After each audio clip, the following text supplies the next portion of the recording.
What is going on, everybody? Today I wanted to talk to you about something I get asked very often, and that's how much I pay to charge my Tesla. Now, of course, this is going to vary on a lot of factors depending on where you live, how you charge your car, whether you charge it at home or at superchargers or some other type of outside charging infrastructure. But I thought I'd share what I do and how much I pay and how much I have saved over gas. So if you're just looking for the quick and dirty answer, I used to pay $150 a month for gas, and that was in a Ford Focus, so I was in a pretty fuel efficient car. And I am now paying $50 a month, approximately, to charge my Model 3 to go the same distance. So I personally have a savings of around $100 a month just in fuel costs, not counting any other maintenance savings with an electric car. Now, of course, there are cheaper cars out there, but this car is pretty expensive, and this was one way I was able to justify the expensive car with a little bit of savings on the fuel. Before we dig into this too much, if you're curious how you're going to be affected switching to a Tesla or an electric car, in general, you can expect to pay 30 to 50%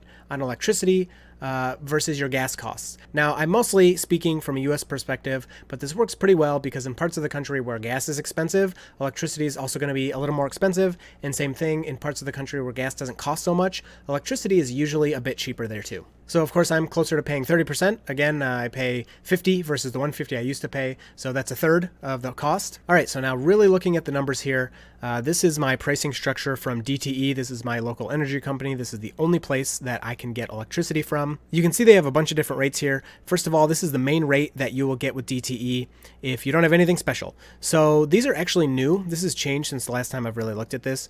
But you can see for the first 17 kilowatt hours that you're paying about 9.8 cents per kilowatt hour when you add in the delivery fee. And then everything above 17 kilowatt hours per day, you're going to be paying around 11.4 cents. Again, there are some other fees and taxes and stuff that will be included, but just for simplicity, we're going to go off of this chart so that we can kind of compare everything evenly. Now, if we look over on this side of the chart, the experimental electric vehicle rate, that is another thing that's new here. This wasn't here before. I am not on this one, but this is an option. If you have an electric car, you can get a meter installed, which is pretty expensive. I think it's somewhere around $1,000, maybe a bit more than that. And then every day from 11 p.m. to 9 a.m., you are off peak. And so you're going to pay the pretty low price of around 8 cents per kilowatt hour off peak. Now, this is of course better than the first 17 kilowatt hour price of the normal plan, and much better than the additional kilowatt hours on the old plan, because that's going to be even more expensive than your off peak rate. Now, if you charge on peak with this electrical vehicle plan, it's actually going to be more expensive than anything we've looked at so far.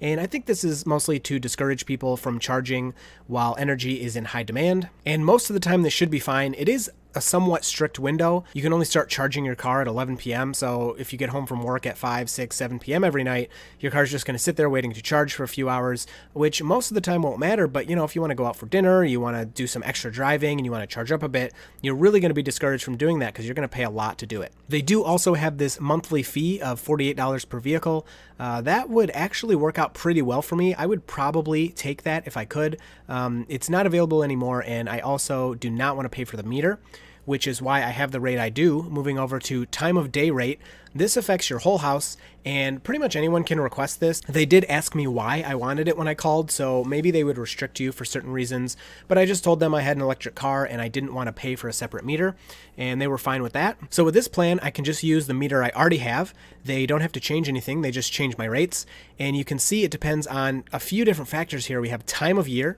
so June through October, and then also November through May. So you can see here the June through October, the on-peak kilowatt hours are pretty expensive. You're looking at around 18 cents per kilowatt hour in the summer. And this is during the day, so this is 11 a.m. to 7 p.m. So your window of on-peak is a lot shorter than your window of on-peak with the electric vehicle specific plan. The other thing that's cool here is if you augment some of your other behaviors, you can save even more money. So in my specific situation, our entire house is electric. We have geothermal heating and cooling, which a video is coming on that eventually. It just takes a lot of planning, so I haven't gotten to it yet. But the geothermal, as you can see over here on the chart, is on its own rate, so it's not really affected by these things. Our stove is electric, our washer and dryer is electric, so 100% of our house is electric. So by doing some special things, we can actually save even more money by being on this plan, because if you look at the off-peak, at least for the summer, you're looking at closer to only 7 cents per kilowatt hour most of the time. Now, this is a really good price, And again, it kicks in all the way from 7 p.m. through 11 a.m. That entire time is off peak. So I have my car set to charge starting at 7 p.m. And then you can see in the winter months, the rates are generally cheaper. But in general, the on-peak charges are always going to be more expensive than the standard plan that you'll get with the power company. And the off-peak rates should be a good amount lower, if not dramatically lower, than your standard electricity plan. So with this time of day rate, I got to just keep my meter. I didn't have to pay a bunch of money for a new meter, and I can just plug my car in a larger time window than the EV specific plan. And by doing this, I am able to charge my car for a really decent price. Another way to look at your charging cost is to talk in your efficiency. So the rated efficiency of the Model 3 is around 240 watt hours per mile, which if we stick with the same units that we were talking about earlier with the electric company, that would be 0.24 kilowatt hours per mile. And in the summer, I do see somewhere around there. It might be a little higher because I do a lot of highway driving. So maybe somewhere around 250 to 260 watt hours per mile. And in the winter, I am north of 300 watt hours per mile. So in the winter, I can expect to pay about 20 to 30% more for my electricity because I'm using 20 to 30% more electricity in the winter than I do in the summer. But at the same time, my electrical rates are cheaper in the winter with my time of day plan. So the difference doesn't work out to be all that much. All right, so if we look at one of my bills here, you can see this is the residential electric service. I have a separate meter for my geothermal. You can see off-peak here is much higher than on-peak, and that is because of two reasons. One, of course, I charge my car during the off-peak time, and number two, like I've said earlier, we've worked to change some of our habits so that we're doing more with our electricity during the off-peak time than during the on-peak time. So you can see the off-peak time here is right around 1 cent per kilowatt hour, and the on-peak is 12 times that, at a little over 12 cents per kilowatt hour. But where they really get you is the distribution. It's the same for all of your electricity. And then, of course, there's a couple other very small little charges they give you here for energy waste reduction, nuclear surcharge, and whatever else they want to charge you. So this bill for the month was $117. So my next bill here, you can see everything doubled. So my off-peak and my on-peak all doubled. And I've been trying to figure out what the heck is going on with this bill, so I need to call my energy company. But you can see here with the new winter rates, it's a little less than 1 cent per kilowatt hour that I'm paying for the off-peak. And of course, it's much higher because that's when, like I said, I charge my car and we do other things. But the distribution is the same price, and that is where most of the cost is coming from. That's $94 just for them to send that electricity, all of it, to the house. So this last electricity bill was a lot more expensive. That is not typical. Typically, my total electric bill is somewhere between $100 and $150 a month. With about 50 of that being for my car. The last thing we need to talk about is supercharging. Because of the YouTube channel, I have a lot of referrals, and all of our supercharging is free due to that. I've paid one time, and I think it was like $5 or $2 or something. You can see here, this data from Teslafy shows what I would have paid at some different supercharger stops, but those were all free. So thank you if you've used my referral code. That has been really helpful. So while my car has over 27,000 miles on it, I have not paid for 27,000 miles of electricity.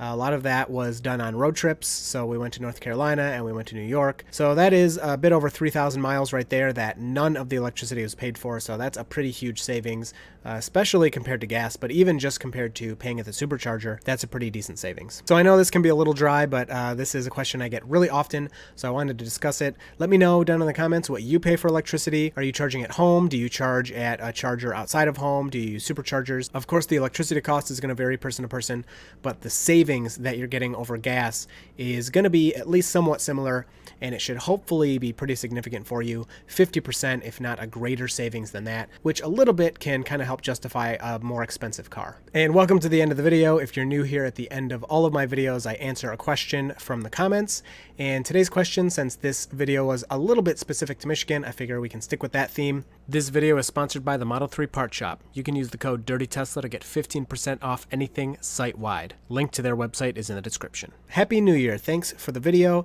Question: have you seen any deer on a Tesla? Are they able to pick them up, please? I've seen video after video and I have yet to see them anywhere. Meaning, will deer actually show up on Tesla dash screen? So the car is definitely able to detect a deer. It's a large enough object, if you want to call it that the Tesla knows it's there.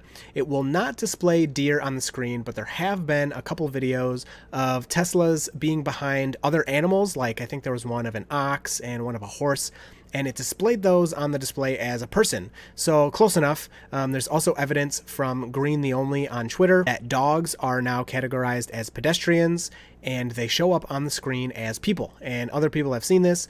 So animals are detected by the car. They will show up. Now, will your car actually stop for them?